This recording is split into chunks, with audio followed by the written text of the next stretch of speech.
Hi అందరికీ welcome to our channel. మనమైతే పనసకాయ ఈరోజు ఎలా కోద్దామో చూద్దామండి. దానికైతే ముందు కింద పేపర్ వేసుకోవాలి, లేకపోతే పాలంతా కారి ఇల్లు జిడ్డు పోదండి. దాని తర్వాత సెంటర్ బట్టి చాక్ కూడా ఆయిల్ రాసుకోవాలి.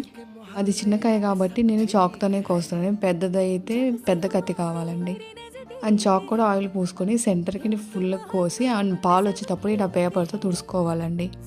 అండ్ చేతులకు కూడా ఆయిల్ పూసుకొని అండ్ మళ్ళీ సెంటర్కి కోయాలండి. కోసినాక మధ్యలో ఒకటి గట్టిగా ఉంటుంది, దాన్ని మాత్రం కోసేసి గట్టిగా చీలిస్తే తొనలన్నీ బయటికి కనపడతాయండి.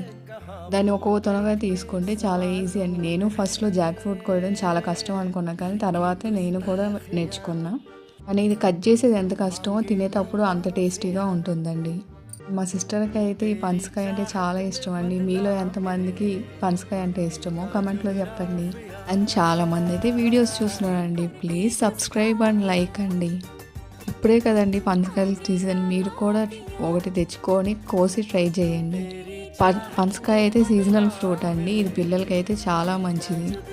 కొంతమందికి అయితే పనసకాయ స్మెల్ అస్సలు పడదండి, కానీ పనసకాయ తింటే చాలా టేస్టీగా ఉంటుందండి. మీరు కూడా తినని వాళ్ళు కూడా ఒకసారి తిని చూడండి.